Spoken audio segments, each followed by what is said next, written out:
Very excited to be here with Angela. Just very quickly, I'll introduce myself. So I'm Natalie. I am the Chief Innovation Officer at Collectively. We're a global leader in influencer marketing. So we work with major brands on big holistic strategies around creators, often with purpose at the center of that messaging. So have a bit of a connection to what Angela is going to be speaking about, but also have a background in a former life in the environmental movement. So have some, again, connection to the sustainability side of things. Very excited to talk to Angela, and I'll let you introduce yourself. Yeah, hi, I'm Angela Clark. I'm VP of Digital for Patagonia. So I run 3 different divisions. One, Patagonia.com, so that's our commerce site. I also run Patagonia Action Works, which is our non-for-profit activism arm and the digital expression of that. And I also run Consumer Insights and Analytics for Patagonia. So I've been there about 2 years now. Great. So to kick us off, I guess for those of us who don't have a super familiarity with Patagonia, can you tell us really generally how the brand approaches sustainability in retail, kind of, again, from the ethical supply chains all the way through to the customer touch points? Yeah, absolutely. So we just celebrated 50 years of Patagonia's existence, and really the brand is a sustainable brand, but we actually never use that word within the organization because sustainability is not a marketing play for us. It's a way of life. It's what we do every day. And so I know today there's so much conversation about greenwashing, and for us it's really about the most important thing is the product that we design, the messages that we talk about is all about what's the right thing for the environment and for the customer, and how do we connect through people getting outside, enjoying and connecting with that environment. Hopefully that they'll inspire them to want to take care of the environments that they have fun in, and hopefully they're wearing our gear doing that. But if they're not, we're okay with that as well. We spend just as much time talking about how to inspire people to help in the environment as we do talk about trying to sell products, and that's 100% the truth. Makes a lot of sense. So in terms of how marketing strategies kind of fall out of that, so there's, I think in theory that all makes sense, but can you walk us through more of the nitty gritty of how does this purpose play out in your work in the day-to-day? Yeah, absolutely. So a lot of we have global marketers all around the world, and a lot of them are engaged in those communities. So there's, in Korea, there's people who are in sustainable farming, fishing farms. There are people all over the world, climbing, you name a sport. And because they're connected with those communities, they come to us with stories from all around the world. And then we take all those stories in-house into our creative team, and then they kind of decide which ones they think really still fit with the brand. And so that's why you'll see anytime you visit our website, you'll see a diversity of stories from around the globe about everything that could be anyway from saving salmon to something in Alaska to who knows what it might be. And so my job is really after the brand team has kind of looked at those stories from a brand perspective, which ones really sit behind where we want to raise money, where we really want to fight for causes. And then sometimes it's just highlighting, grassroots organizations as well. And then the process begins with go-to-market as well. And even then, we never really talk directly about the product. It's more about inspiring people through storytelling. And we might have that product in a situation where someone's, on a rock face with their jacket and gear on, and that is the story. We leave it at that, and we leave that for the consumer to be inspired, for them to want to learn more, to engage more. It does make it challenging for someone who's used to regular straight KPIs, but for me, that's a challenge that made it really exciting for me to take on this role. And we even talk about now, creating our own KPIs. What can we say about a customer that adds value or lifetime value, or someone who actually interacts with our short story films, our feature films on site, who interacts with commerce, who actually takes an action, comes to a store and signs petitions. How is that person as valuable or even more valuable than somebody who spends $5,000 a year with the brand? And so to me, that's the intersection of that sport, social justice, and environmentalism that is really exciting. Yeah, that's great. So you mentioned kind of coming up with new KPIs and therefore new systems, new ways of measuring said KPIs. Can you tell us a little bit about the work that you're doing there to kind of build that infrastructure? Been gifted with an amazingly talented team that I inherited. Most of them I did not hire, and they're brilliant. And so the Consumer Insights and Analytics team, we're actually starting to talk about how to design custom KPIs, and they've been doing a lot of tracking and customer data information. And truth be told, our CDP just got to a place that we feel good about it. So there's a lot of work we're still doing, but just even to sit in the room with the CEO, with the president of the company, and talk about we want to look at these things differently, especially because we don't have a loyalty program yet. We don't have a membership program. But when we do that, I want it to be completely unique and different, and to have those same core values of Patagonia infused in what that membership program should really be about.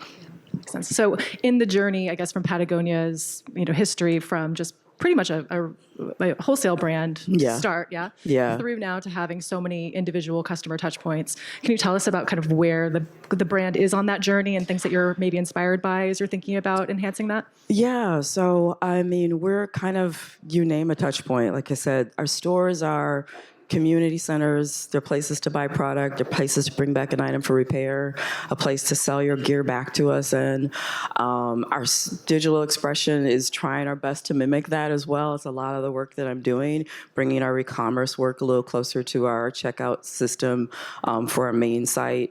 Bringing that activism messaging through a little bit more, so a lot of people don't know about our activism work. They know that we do a lot of good things, but they can't really articulate it much beyond that from our research. So trying to bring that in a little bit more closer, but then also not distract people from what they really came to do. And then from a wholesale perspective, how do we show up better in those wholesale environments? Because we, have reduced our footprint on what wholesalers we would be engaged in, because if they didn't fit our needs or our goals or the customers we wanted to go to, we walked away from that business. And that's something that's really amazing at this brand, is there's a lot of times we're talking about where we don't want to do business as much as we talk about where we do want to do business. They have divested of, military businesses. They've divested from Meta years ago. We haven't gone back. We don't do any paid media there. And even some of our wholesale accounts, nothing against Nordstrom's. Nordstrom's is an amazing brand, but as an outdoor brand, it's about getting out, and it didn't make sense for us to be in that footprint as opposed to something like an REI that's really aligned with our brand values. So those are tough decisions, and sometimes that means you take 2 steps forward to go take 3 steps back, or however that expression goes. You're eventually going the right direction, but it makes it really interesting. So yeah. One point that you made about the stores is the resale dimension, or the repair dimension of the brand, which I think is pretty revolutionary. I think they were one of the first to introduce a resale marketplace, and in general, circularity being a kind of a buzzword, but also a really important concept in sustainable retail. Can you tell us a little bit about that, and maybe just how that's playing out in stores and other touch points that you absolutely. So right now we actually have our first concept of a we call it Worn Wear, as our recyclable brand. So any sort of gear that's been lightly used, we'll take that gear back. We have a lifetime guarantee on any item. So either you can trade it in for something new, we'll give you credit for that, or we'll help repair it if you love it and want to keep it. So for those people who give us their gear back, we resell that product. Right now we have a separate website, separate from Patagonia.com, and we have a partner that we work with them called Trove. But we tested our first store in Chicago that only sells recycled clothes for us, which is doing quite well for us, and that's amazing. So we're going to continue to build that concept out. And then one of my biggest initiatives for next year is, how do I bring a shared cart experience for recycled gear and new gear? And back to unique conversations at Patagonia, I heard my president say, I feel like we'll be a successful company if we're doing more recycled gear than new gear. That's when I think we're actually winning. We're really delivering on our promise of sustainability. So, that's one of my new challenges for this year, and really focusing the team on how to make that happen. So it sounds like that's both the technology, that's a people challenge, that's a strategy challenge. Absolutely. How are you thinking about your team? And in general, how do you think about hiring and building teams specifically for really a purpose-driven brand like Patagonia? Is it different from some of the other organizations that you worked on in the past? We all want amazing talent, right? But I think having that passion with your skill set is really critical, especially at this brand, because not everyone is going to go on a picket line and fight for salmon or freeze their butt offs, fighting for whatever. But you have to have a passion about something and connect to the brand in some sort of way because they ask a lot of you. And so there's those days where you're just really like drained. There's so many great stories, as we were talking about earlier, they're coming from you. You've got, 30 stories you're going to tell for the year, and then here come 5 more, and you're trying to figure out, and nobody wants to turn anything down. We always want to say yes to everything. So having that passion and that sort of activism mindset is really critical to be able to fight for what you want, but then also be able to get along with people and really kind of, it's a communal brand as well. We have a lot of conversations about things. I'd say that's probably one of my greatest challenges is learning patience and being able to bring people along more and more. But that's the part that's been really exciting, and and so I have find we have no shortage of resumes whenever we post a job, but it's really kind of looking for that sort of passion and talent as a combination that they really want to be in the trenches with us. Yeah. Love that. I imagine there are a lot of Gen Z applicants, and in general, just kind of playing a bit off of our last session that we heard, that there is maybe a different way to connect with Gen Z. That whether it's the channels that you're connecting with them to, or it's the storytelling and the like centrality of values in that messaging. Curious about how you guys are talking about Gen Z in general as you're building strategies. Yeah. So this is really interesting. So we don't really talk about demographics too much. We kind of talk about who is the right customer for the product that we bought for this problem we're trying to solve. And so we did have like an off conversation because, to be fair, our customers are a little older, our product's expensive. And so for a lot of Gen Z, I think their first interaction with the brand is usually through activism a lot of times. And so I actually think the recycled product is also a great way to bring Gen Z and younger people into the brand, as it doesn't cost as much to have that experience. But at the end of the day, we're always just talking about, are we showing up at the right place at the right time for the product that you need for whatever your purpose is. And so that's kind of my like duality of my brain of like what I've known for the past 35 years of my career and then trying to meet the Patagonia mindset as well. So that's definitely a little bit of a challenge sometimes. Yeah. So how do you approach that challenge? Like how has it been to kind of unwind some of that on the learning and expertise that you have, frankly? Wine? No, just kidding. I'm like, that's the magic word. No, but I think a lot of times to me, like I said, I've been doing this for a long time, but what I love about Patagonia is there's a lot of people there. There are so many people who've been there 20 plus years. It is astounding to me. And having that knowledge base. So a lot of times just taking the time to sit down and talk to people. Like we're all smart, and there's days I come in and I'm like, I'm not quite sure if I'm really getting this. Like we just had a long 3-day session about how to approach social, and I knew how I wanted to address it. I had my mind made up, and then I heard this message from somebody who's been in the company for 20 years, and I was like, oh, okay, I kind of get it now. Okay, I had to like rethink everything, and so I think that sort of openness is really critical. And honestly, that's just like what I was saying before. I always want to learn. I'm always looking to explore, and that's what keeps it really interesting here. And so, it makes a great experience here. Yeah. Well, I guess on the topic of social, so I guess kind of famously, Patagonia doesn't really work with influencers per se, yet there are so many customers that are actively promoting the brand just organically, right? Can you tell us a little bit about just your approach to UGC and creators and where you think that's going for Patagonia? Yeah, absolutely. I was adamant about getting UGC on the platform, on the .com as soon as possible. That has not happened yet. So what we do is we do seed product to real athletes and activists in the world, and we ask them to use the product and give us their feedback. And so a lot of times they're actually the ones shooting, as they're doing a mountain climb or mountain biking or whatever it might be. And that's probably the closest to real UGC that we're using. So it is a little more polished. You were saying before, Gen Z likes that sort of real. And I heard dirty kitchens are a thing now. It frightens the life out of me. But,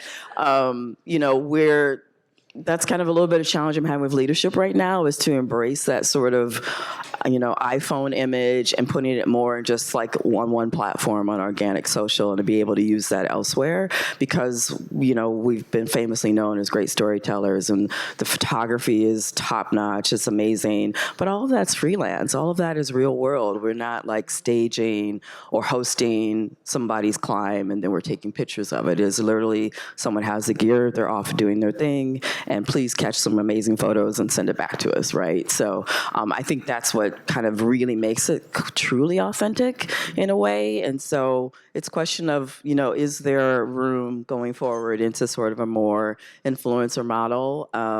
But right now, for now, it works for us. So yeah, that makes a lot of sense. I mean, the quality of, if that is UGC, the quality is pretty unparalleled. So, and I think that the kind of visual aesthetics of Patagonia are so much around like romanticizing the outdoors in a way that actually does feel really aligned to Gen Z in a way, like just like really having great respect for the planet, right?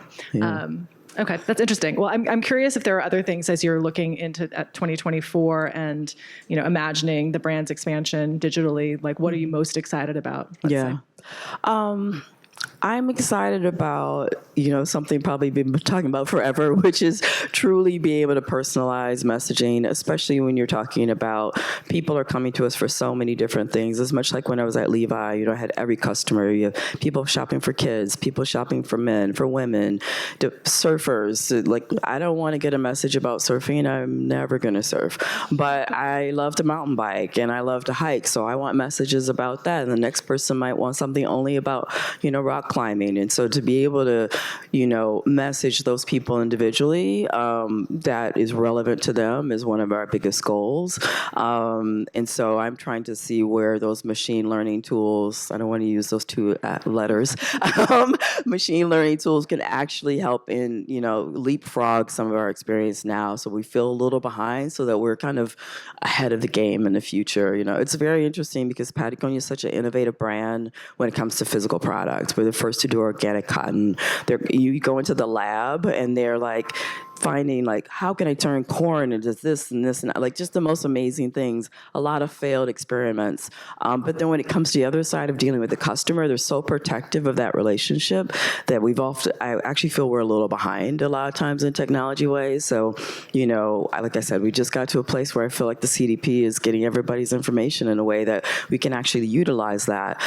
So now I want to take some of those machine learning tools and really infuse like conversational commerce. Our stores are high-touch stores, and people are very engaged. And how can I bring that experience into the digital platform is really what I'm focused on in the next year as our growth is kind of flat, which I'm sure a lot of brands are familiar with, is taking a very conservative approach to growth for the next year. So how are you evaluating some of these new technologies? Like, what is your approach in general as a senior leader making these decisions on behalf of a big enterprise? Like, you're asking me all my stressful questions. No, it's all good. We were just talking about this last night. It's a lot of conversations. I mean, luckily I have a really great network. I'm in a lot of different organizations, and I meet a lot of amazing other talented people, and I call them up. I'm good friends with the former, digital person of North Face and friends of this person, that person. We talk about these things, because it's really hard to evaluate. And I'm sure, there's plenty of people who are SaaS partners here, and, it all sounds great. And a lot of times it's a really big risk. You take that leap of faith, and if it doesn't work out, then you've got leadership looking at you like, what are you doing? Do you really know what you're talking about? So I like to take it a little slower. Even at my last brand, I've never really been a real early adopter because I kind of want to see it play out a little bit, and then come on board. So a lot of conversations. I send my leadership team like, go talk to them. If it looks good, then we can talk. Like I don't want to have those initial conversations, truth be told, but yeah, it's taking the time, I think, and really trying to evaluate, and also kind of learning from other people, even if it's not within your same exact genre. Like I'm looking, across, not even just commerce, looking at other experiences, everything I do in life. Like, oh, what's their tech stack look like? Try to figure it out. Yeah. So what advice might you have for other brands and leaders who are maybe trying to approach their marketing like more holistically connected to a brand's mission or to a purpose if that hasn't been their heritage? Yeah. How would you approach that, knowing that you came into this world and maybe Yeah. have some learnings that some of those 20-year vets Yeah, kind of take for granted? absolutely. I think for me, honestly, it's going to sound pretty remedial, but really understanding like what does the customer really want to hear from you? I think what goes back to my initial conversation about not putting sustainability as a marketing ploy. We really check ourselves. Are we talking about something to be congratulatory, or is this something that the customer really cares about? So a lot of times we don't talk about a lot of things we're doing. We let the New York Times talk about it. We let someone else talk about it, and then that will post from what they've talked about. And our most engaging social posts have all been about actions we've taken. It's about freeing the last wild river in Russia, in Europe. It's about protecting the last wildlands in Alaska. Those are the things that people really engage with. So if you have a brand that has a mission, don't be afraid to take a stand. There's always going to be people on both sides of it. People are going to really love what you're doing. There's people who are going to not be so excited about what you're talking about. But I'd rather have that and take a stand than not stand for anything. And it makes it really interesting. So to me, I think that gives me a lot of purpose. Is I've done it all, and I started as a merchandiser, started making product, and there were moments where, especially when I worked for a furniture brand, I'm like, am I just making stuff to go into a landfill? Like, what am I doing here, And so to be able to feel like you're working for a brand that really has a core purpose there, it really is exciting, And I guess we didn't touch too much on the part of your oversight in terms of the more of the activism side of things. So I know you mentioned that some of the big projects have been like pretty substantial and impactful for environmental restoration or whatever, just conservation in general. Can you talk a little bit more about that part of your role and like how that's kind of become a bigger part of your life? Yeah, absolutely. So we have a division called Patagonia Action Works, and that is a team of about 6 people, which is amazing. It's such a small team, but every year they find 1,000 grassroots organizations that are focused on sustainability and environmental causes. So we bring those people into almost like a mentorship program. We help them raise money. We give them exposure on our platform for awareness for their causes. We actually help the organization with skills building and tools so they continue to do their jobs and do the work that they do better. That's an amazing thing to even just be a part of. They actually have a conference every couple of years in Tahoe that I was fortunate enough to go to, and I'm sitting next to people who are fighting for wildlands for buffalo or freeing dams for salmon and things of that nature. And then I'm like, I was just talking about KPIs and whatever and demand generation budget. Like, this is garbage compared to what you're doing. So it's just really inspiring to like meet those people who are literally on the ground every day doing those great things. And so for us to be able to bring that back to digital and say, for Black Friday, our campaign was raising money for the last wild spaces in Alaska. We didn't talk about deals. There was no sale, and that's revolutionary in a lot of ways. It's something they've been doing for years and will continue to do. And that's really like what makes it unique and fun. And it was really successful. Like, we raised a lot of money. And on the course of that and 1% for the planet, we've raised about $140 million for environmental causes over the years, and we're just getting started. I love that because it shows that like when there's a will, there's a way within like a corporate budget to create spaces for contribution. Absolutely. And not just making product, not just making people's lives better through your product, but also contributing to your larger mission or purpose or something that your customers care about. So I think that's pretty inspiring around. I mean, in general, I think everybody would probably agree with me that Patagonia is pretty inspiring as an organization, as you as a leader. So thank you so much. Thank you. We might have, how are we doing on time for a couple of questions maybe? Yeah. Hey there, my name's Aaron Hamilton. I'm from Vantage. So aside from disagreeing with the concept that you're going to wait until you're doing more, you'll consider it a success when you're recycling more than, because we love the product so much, there's just no way you're going to be selling more recycled products at any time soon. You'll take my jacket out of my cold dead hands. But I love you for that. But one of the challenges I have, I run a team of 35, and we buy corporate swag. And y'all have stepped away from allowing that in any way, shape, or form. Yeah. And it's really tough because when a company wants to align themselves with a company of your values, and I just kind of wonder if there's a way to kind of bring the recycling aspect of it or a prepaid recycling kind of thing there so that it could be factored in and it could be turned on. Yeah, that's a really great point. So for those of you that don't know, Patagonia walked away from doing, like logoed gear onto our product because they'd done consumer research that said if I have a jacket that has so-and-so's brand logo on it, they're less likely to reuse that. And so that was the sole reason they made that choice. And to your point, like they walked away from a lot of money on that. So I think it's something that honestly we're trying to explore again on like how to, like you said, to be able to people want to align with the brand. They want to celebrate the brand. To be able to do that and, is it a removable logo or is it something, is there some other way we can do that that serves both purposes and still allows people to do that? So stay tuned, I guess is the best answer for that. Yeah. As I'm sitting here, I got a message with someone offering me a free Patagonia to take a meeting with them. Oh, really? Because they know the value of brands. That's amazing. You should go to that meeting. That's highly valuable. Yeah, is it a nano puff? He was like $300. It's kind of an amazing anecdote for like that's the incentive for a sales call. Yeah, or whatever. absolutely. Trump's an iPad. Yeah, seriously. Yeah, you had a question? I do, yes. Do you have any partnerships that are like a dream for Patagonia that you'd like to see in the future, even across like industry? It's crazy. I probably do personally, but as a brand, they have not partnered with anybody. We haven't done any collaborations or anything of that sort. And, the founders, the Chenards, they're still involved with the brand, even though they're on the board. They're a very involved board. So they really are so protective of the brand that even though we see a lot of amazing things happening with other organizations, companies, people, they're so protective that they just haven't gone that way yet.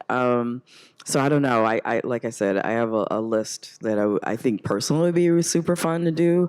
But especially when it comes to the product side of it, that's just something they're just so protective of. And even now, as there's some more regulations coming with like what's sustainable and PFAS and all those things, it gets even more tumultuous to get through those partnerships and alignments. Yeah. We have another question back here from the Euchre seats. Okay. Yeah, from all the way back here. Thank you very much. I'm sure you saw what happened with North Face a couple months ago when they were on TikTok, obviously bringing the jacket to the person who thought they bought a rain jacket but didn't. Yeah. I'm really curious how Patagonia would go about finding content opportunities on social that are already reflecting values that you feel like are a part of your brand, knowing that you don't necessarily work with influencers on a day-to-day basis.